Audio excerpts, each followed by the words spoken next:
अस्सलाम वालेकुम बच्चों, आज हम ब्रिज कोर्स जमात पंजुम मजमून माहौल का मुताल्ला हिस्सा 1 इसके 11वें और 12वें दिन की सरगर्मी हल करेंगे। 11वें दिन की सरगर्मी में है दी गई तस्वीरों का मुशाहिदा करके फसलों के नाम लिखिए, जिसमें पहली शक्ल हमको दिखाई दे रही है जवार की फसल की, दूसरी है तुअर, तीसरी है चावल की फसल की।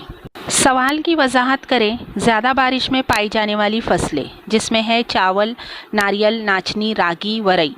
औसत बारिश में पाई जाने वाली फसलें गेहूं, तुअर, सोयाबीन। और कम बारिश वाले इलाके में जवार, बाजरा और मटकी की फसलें पाई जाती हैं। 12वें दिन की सरगर्मी में दी गई तस्वीर का मुशाहिदा करके फलों की अफादियत पर तबादले ख्याल करें। फल खाने के बहुत सारे फ़ायदे हैं। फलों में बहुत सारे विटामिन्स, रेशेदार अज्जा, बहुत सारे नमकियात पाए जाते हैं। हमारे जिस्म के अंदर बहुत सारी कमियां और ख़ामियां पैदा होती है।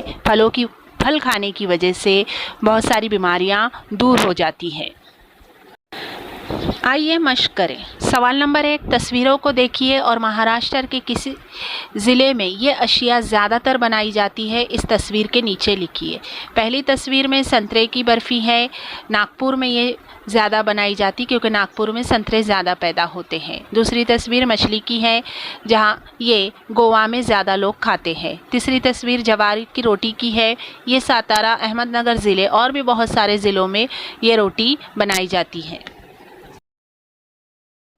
सवाल नंबर 2 है, नीचे दिए गए अनाज से घर में बनाई जाने वाली 2 अशिया के नाम लिखिए, जिसमें पहला है गेहूँ। गेहूँ से रोटी, रवा, लापसी बनाते हैं। नारियल से नारियल की चटनी, बर्फ़ी बनाई जाती है। मकई से रोटी, सब्ज़ी बनाते हैं। मकई का इस्तेमाल पिज़्ज़ा बनाने में भी किया जाता है। चावल से खीर और चावल की रोटी बनाई जाती है। सवाल नंबर 3 है, डोसा बनाने के लिए कौन कौन सी अशिया इस्तेमाल होती हैं, इनके नाम लिखिए और वालिदा की मदद से घर में डोसा बनाने का तरीका लिखिए। जवाब है चावल, दाल, तेल और नमक की मदद से डोसा बनाया जाता है। सवाल नंबर 4 है, दिए गए नक्शे का मुशाहिदा करें और सवालात के जवाबात दें।